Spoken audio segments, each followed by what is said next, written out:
కానీ దయచేసి తమరిని కోరేది, ఇక్కడ ప్రతిపక్షంలో మేము 39 మంది ప్రధాన ప్రతిపక్షంలో ఉన్నాం, వాళ్ళు 64 మంది ఉన్నారు. మరి వారికేమో సభ్యులు లేచినా మీరు సమయం ఇస్తున్నారు, వారు వ్యక్తిగతంగా దూషించినా నోటికొచ్చినట్టు మాట్లాడినా మీరు కనీసం మళ్ళీ మాకు అవకాశం కూడా ఇవ్వట్లేదు.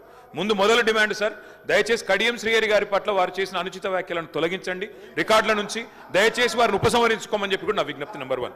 రెండవది సార్, వారు ఉప ముఖ్యమంత్రిగా పనిచేసిన పెద్దలు, దాదాపు 15 ఏళ్లు మంత్రిగా పనిచేసిన సీనియర్ నాయకులు గౌరవనీయులు పెద్దలు కడియం శ్రీహరి గారి పట్ల వాళ్ళ రాజగోపాల్ రెడ్డి గారు చేసిన వ్యాఖ్యలు సబబు కాదు సార్, దాన్ని దయచేసి తొలగించాలి రికార్డుల నుంచి అనేది నెంబర్ వన్ సార్. రెండవది రాజగోపాల్, మీరు కూడా ఒకటి సార్ ఒక విషయం మాకు క్లియర్గా చెప్పండి. మా సభ్యులు లేచి అడిగితే మరి సభ్యులకైతే ఒకటే హక్కు ఉంటుంది సార్, అందరి సభ్యులకు 119 మంది సభ్యులకు ఒకటే రకమైన హక్కు ఉంటుంది. మా సభ్యులు అడిగితేనేమో మైకు రావడం లేదు, మరి వాళ్ళ అవతల వైపు ట్రెజరీ బెంచెస్ లోంచి సభ్యులు అడిగినా మైక్ ఇస్తున్నారు, ఎప్పుడు అడిగినా మైక్ ఇస్తున్నారు, వాళ్ళని మాట్లాడమని మీరే మరి మోటివేట్ చేస్తున్నారు. దయచేసి నా విజ్ఞప్తి మీతోని, అందరు సభ్యులను ఒకటే ఘాటను ఒకటే పద్ధతిలో చూడాలి తప్ప ఈ రకంగా చూడడం ఇది భావ్యం కాదు కదా సార్. మీరు కూడా దయచేసి ఈ విషయంలో పునరాలోచించాలని విజ్ఞప్తి. ముందు రాజగోపాల్ రెడ్డి గారు మాట్లాడిన మాటలను దయచేసి మరి రికార్డుల నుంచి తొలగించాలని మిమ్మల్ని కోరుతా ఉన్న అధ్యక్ష. వారు కూడా ఉపసంహరించుకుంటే వారి గౌరవం దక్కుతుంది. అట్లా మాట్లాడడం ఒక సీనియర్ దళిత నాయకుడి పట్ల, ఒక సీనియర్ దళిత మంత్రి పట్ల, గతంలో 15 ఏళ్లు మంత్రిగా పనిచేసిన పెద్దల పట్ల ఆ రకంగా మాట్లాడడం వారికి మంచిది కాదు. ఉపసంహరించుకోమనండి, లేదా మీరైనా రికార్డుల నుంచి తొలగించాలనేది డిమాండ్. రెండవ మాట అధ్యక్ష, ఇందాక నాకు మీరు మైక్ ఇవ్వలేదు, ఇప్పుడు ఇచ్చినారు అనుకుంటున్నాను, దానికోసమే.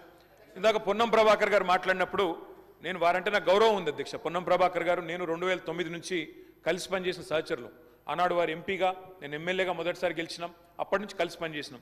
కానీ సత్యదూరమైన మాటలు చెప్తుంటే, వాస్తవానికి విరుద్ధమైన మాటలు చెప్తుంటే బాధతో తప్పకుండా అన్నాం అధ్యక్ష. కానీ వారు కూడా గౌరవ మంత్రి వారు, ఈరోజు గౌరవ మంత్రి గారు తప్పకుండా ఆలోచించాలి, మాట్లాడేటప్పుడు 1-2 సార్లు ఆలోచించాలి. ఇవాళ వారి నియోజకవర్గంలో హుస్నాబాద్లో గౌరవెల్లి అనే రిజర్వాయర్ పూర్తయి ట్రయల్ రన్ అయిన మాట వాస్తవం కాదా అధ్యక్ష? ఇవాళ హుస్నాబాద్లో ప్రజలకు తెలియదా? వేములవాడ నియోజకవర్గంలో మలకపేట రిజర్వాయర్ మొత్తం పూర్తయి అందులో 1 TMC నీళ్లున్న మాట వాస్తవం కాదా అధ్యక్ష? ఇవాళ కాళేశ్వరం గురించి మాట్లాడి అదేమి జరగనట్టు నేను మేడిగడ్డకు పోయి వచ్చి మా మీద బురద జల్లే ప్రయత్నం ఏదైతే చేస్తున్నారో అధ్యక్ష, నేను గౌరవ సభ్యులకు తమరి ద్వారా తెలియజేసేది అధ్యక్ష ఒకటే ఒక్క మాట అధ్యక్ష. కాళేశ్వరం అనేది ఒక బరాజ్ కాదు అధ్యక్ష. కాళేశ్వరం అంటే 3 బరాజులు, 15 రిజర్వాయర్లు, 21 పంప్ హౌజులు, 19 సబ్ స్టేషన్లు, 203 కిలోమీటర్ల టన్నల్స్, 1531 కిలోమీటర్ల గ్రావిటీ కాలువలు, 141 TMCల స్టోరేజ్ కెపాసిటీ, అదేవిధంగా 240 TMCల యూటిలైజేషన్. శ్రీహరి గారు ఏమన్నారు అధ్యక్ష? శ్రీహరి గారు ఒకటే మాట అన్నారు, స్టెబిలైజేషన్ కూడా తీసుకోవాలి ఒక ప్రాజెక్టులో. కొత్తగా 97,000 కూడా నీళ్ళు ఇయ్యలేదని మాట్లాడితే స్థిరీకరించబడ్డ ఆయకట్టు ఎంత అని అధికారిని అడుగుతుంటే ముఖ్యమంత్రి గారు మాట్లాడనీయలేదన్నారు. గొప్ప ఉదాహరణ నా నియోజకవర్గం అధ్యక్ష.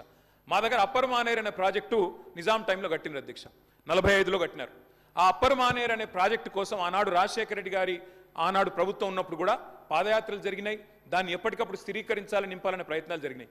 కానీ ఎప్పుడు నింపబడ్డది అధ్యక్ష? మొత్తానికి మల్లన్న సాగర్ కట్టిన తర్వాత మల్లన్న సాగర్ నుంచి వచ్చే కాలువ ద్వారా ఎప్పుడైతే కూడవెల్లిలోకి నీళ్ళు వచ్చినాయో, కూడవెల్లి వాగులోకి ఈరోజు ఏప్రిల్లో ఎర్రటి ఎండల్లో కూడా మా మిడ్ మానేరు మా అప్పర్ మానేరు ఎండుతున్న మాట వాస్తవమా కాదా?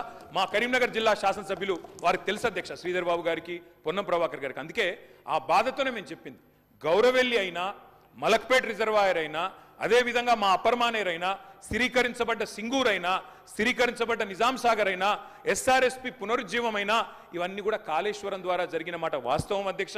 అందుకే గౌరవ మంత్రి గారిని, ప్రభాకర్ గారంటే నాకు గౌరవం, ఎందుకంటే ఉద్యమ సహచరుడు. ఆనాడు పార్లమెంట్లో వీరోచితంగా పోరాడింది కాబట్టి మా నాయకుడు కేసీఆర్ గారు కూడా కరీంనగర్లో, ఇక్కడ అక్కడ కాదు అధ్యక్ష, కరీంనగర్కి వచ్చే బహిరంగ సభలోనే వారిని అభినందించారు. కాబట్టి